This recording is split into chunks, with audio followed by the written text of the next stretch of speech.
Sorry about that.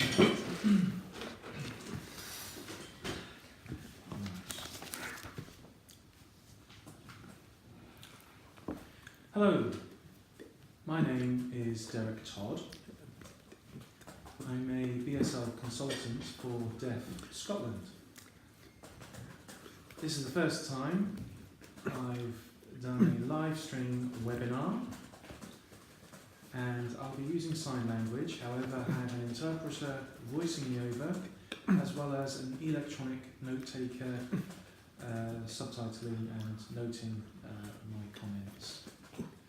Any links or email addresses that I refer to in this webinar will be given on the website, and I'll give that information at the end, as well as the PowerPoint. Be patient with me, I'll do my best to muddle through. Thank you very much. So, welcome to Democracy Matters. It's your community, your ideas, and your future. So, Democracy Matters will cover 6 subjects or areas. So, what is Democracy Matters? It's a local governance review. How can members make a difference? Why is it important for people with a hearing loss to be involved? How can you support people with a hearing loss to have their say? What happens after the events take place? And at the end, a brief summary. I'll move through at a good pace, an optimal pace, so that you can follow. So, what is Democracy Matters? Well, Democracy Matters is the Scottish Government's local governance review. The Scottish Government wants to make changes to the ways decisions are made in communities. Democracy Matters is looking at how power, responsibility and resources are shared with government and with communities. This consultation will end on the 30th of November 2018.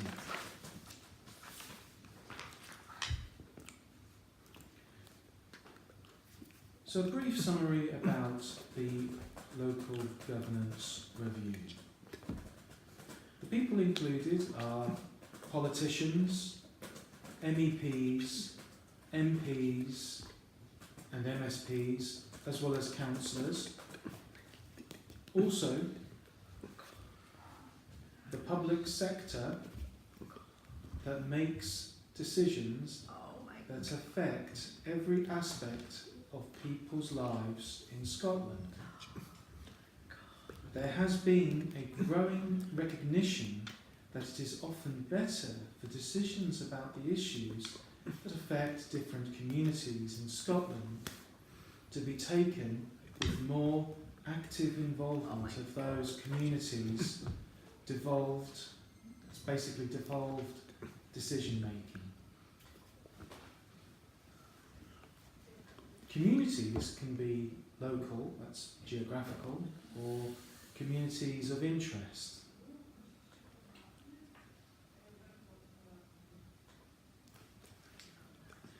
So I'll give you again some examples of what communities are.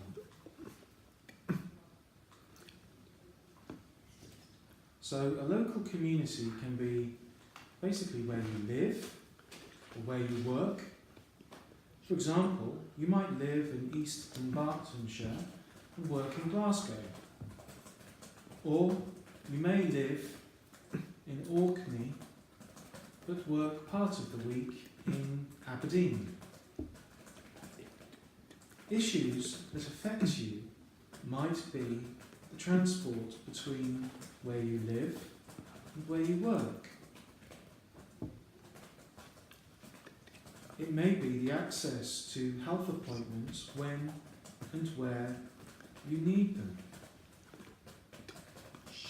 How your household waste or rubbish is dealt with. This includes furniture disposal,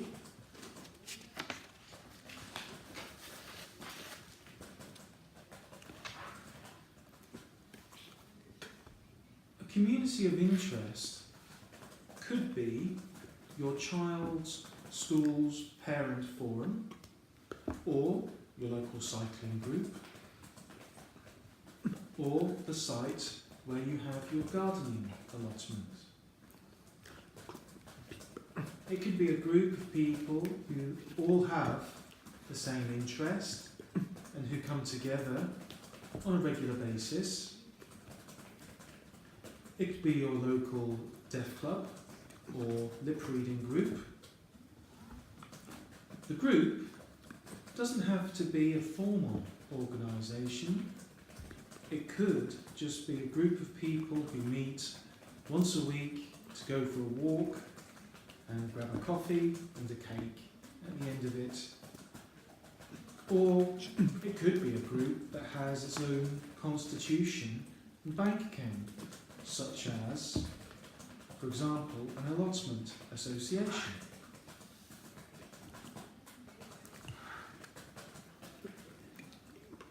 Local decision-making processes, for example, they have lots of people involved in this, and I'll give you some examples of what I mean.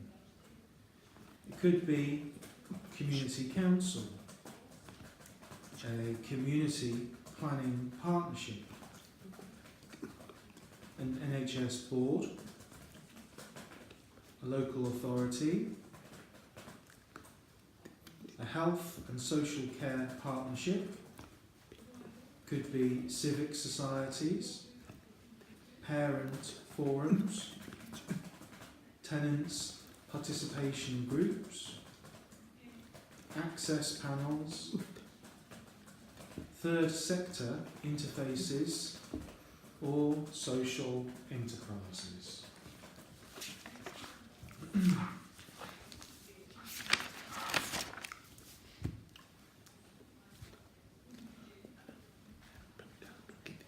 So how can members make a difference? Well, the Scottish Government has set up a webpage where people can have an online conversation about what matters most to them in local decision-making processes. I'll give you the link to that website at the end of this presentation.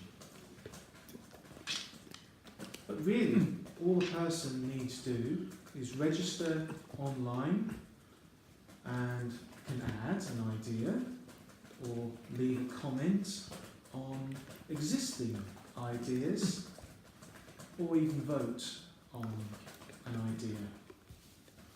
Here are some examples of what I mean. What does the word local mean to you? Or community councils. Why are they not working for communities? Also, concerns that services seem to be for the local or many, but what about the few?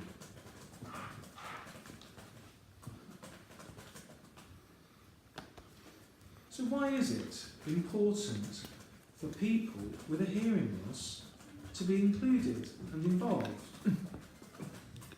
Well, the Scottish Government are going to look into what needs to change to enable national and local government to deliver the greatest benefit to Scotland's different communities. The Scottish Government wants people and communities to be supported to take on more power and responsibility. The Scottish Government wants to hear from local communities and communities of interest as well as individual citizens on what they think about giving more power to people at a local level.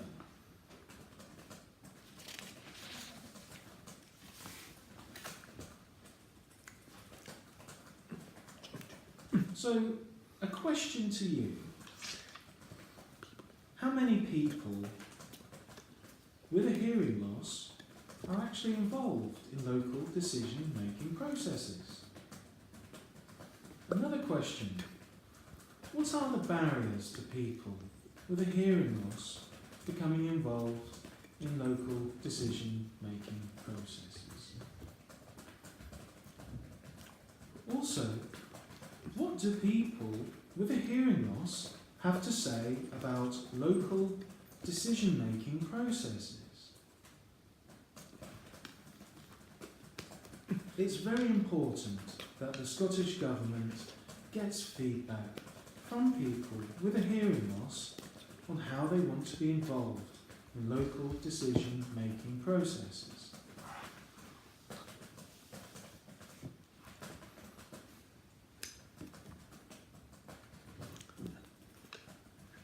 So how can you support people with a hearing loss to have their say? The Voluntary Action Fund has been given money from the Scottish Government to fund consultation events for small groups of 5 or more people to have their say.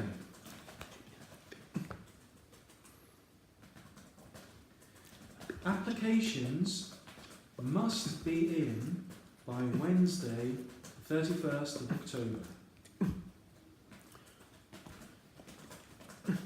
Consultation events must take place by the 16th of November.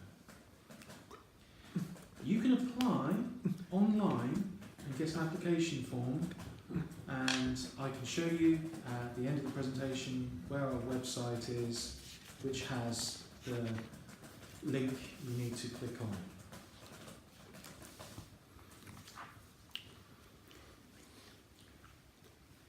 We're asking our members to support small, non-constituted groups, maybe deaf clubs, lip reading classes, and other classes to access funding so that people with a hearing loss in Scotland can have their say on this consultation. Grants of up to £500 are available. This includes money for language or communication support so that the group can provide feedback to the Scottish Government. For example, a lip reading class could have a consultation meeting before or after their class using an electronic note taker to help facilitate the actual discussion.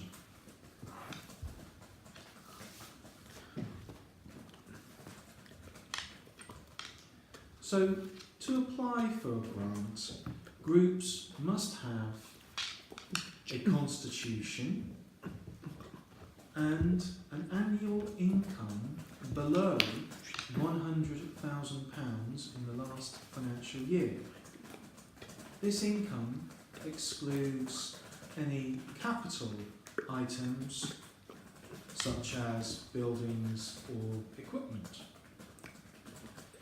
They must have a bank account in the name of the group with 2 signatories on all payments. They must be able to hold the event by the 16th of November and be able to provide feedback by Friday, the 30th of November.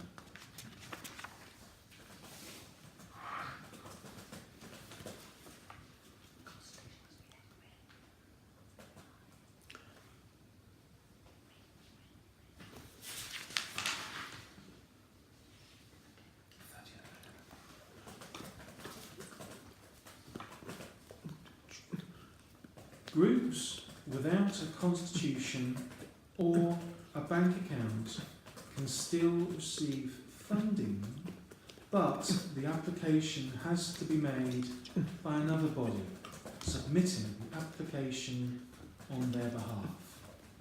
If successful, this other body will receive the grant and will be responsible to the Voluntary Action Fund for how it is spent.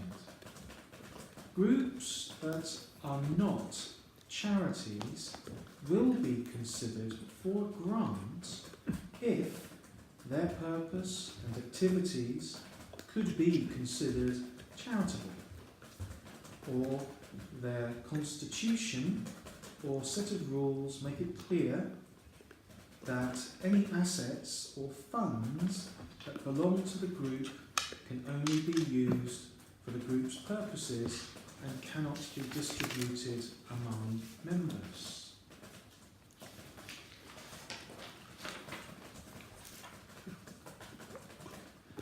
An organisation or group can apply for more than one grant if the event involves different people.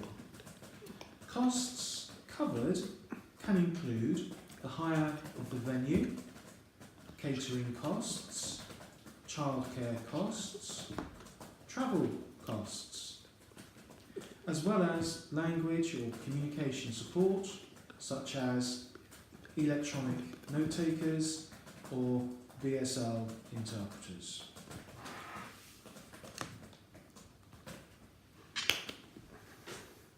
Once you have the grant, you could use the money to help the group organise the event.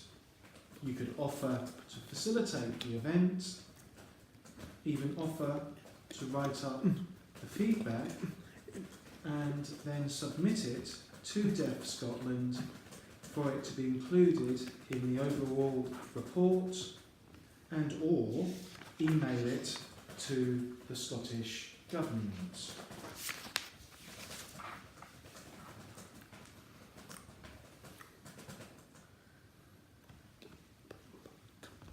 Now, some important information to consider. There are 4 questions that the Scottish Government would like discussed at the event. Question 1. Tell us about your experiences of getting involved in decision-making processes that affect your local community or community of interest. Question 2. Would you like your local community or community of interest to have some more control over some decisions? If yes, what sort of issues would those decisions cover? Question 3. When thinking about decision making, that's local, the word local could mean to you a large town, a village, or a neighbourhood.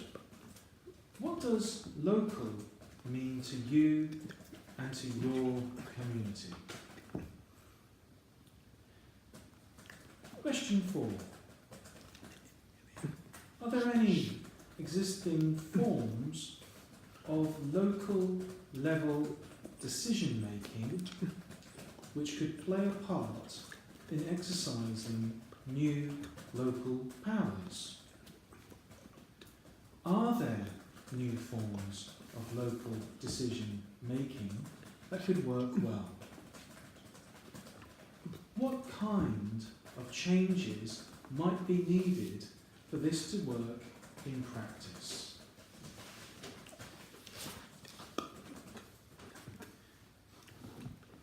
Deaf Scotland has put together a feedback form based on the Scottish Government's questions to aid discussion at events for people with a hearing loss. The form also includes some extra information basically to explain terms and what local decision-making processes may look like.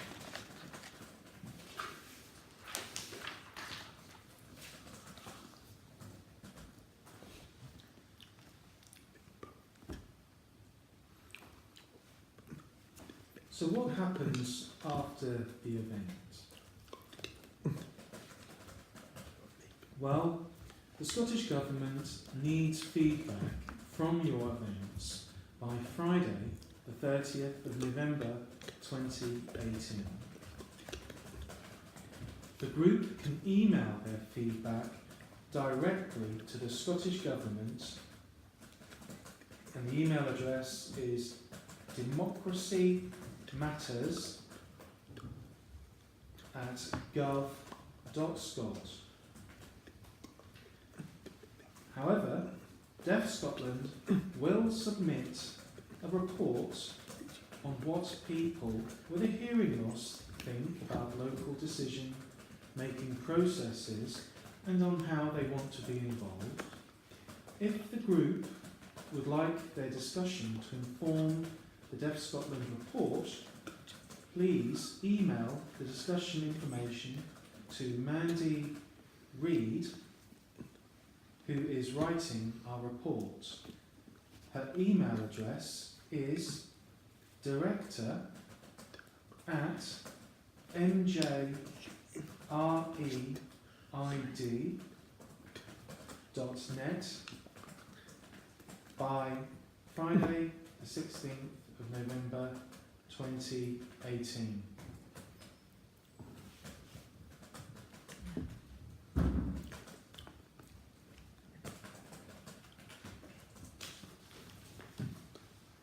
So, to sum up,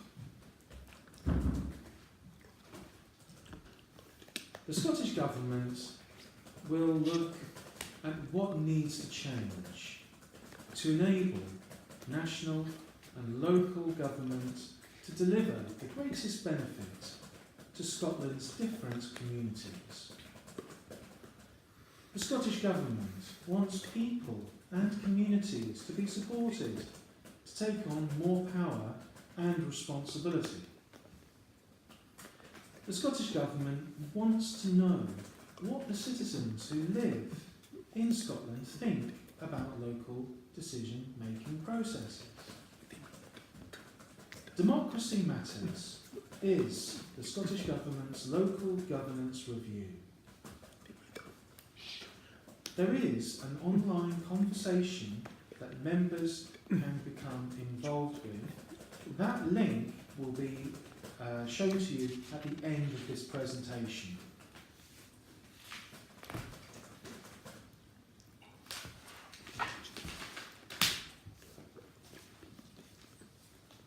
So what do people with a hearing loss think about local decision-making processes?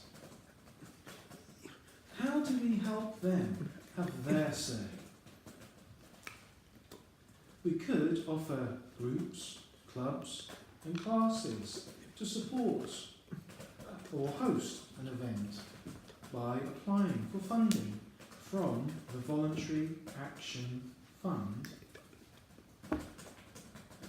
We could help facilitate the event, or we could help write up the feedback.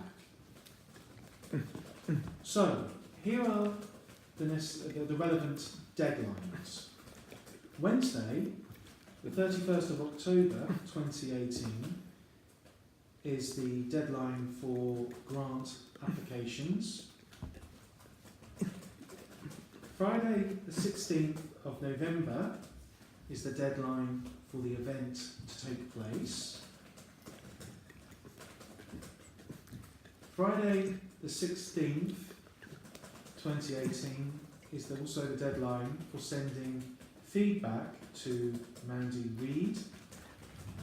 And then Friday the 30th of November 2018 is the deadline for sending feedback to the Scottish Government.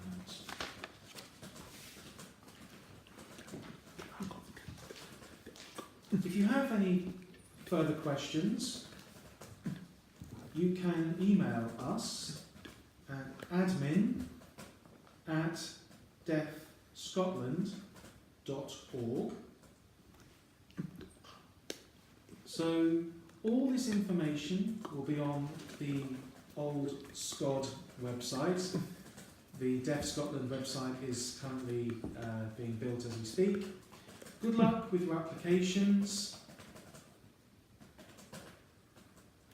and thank you very much for watching.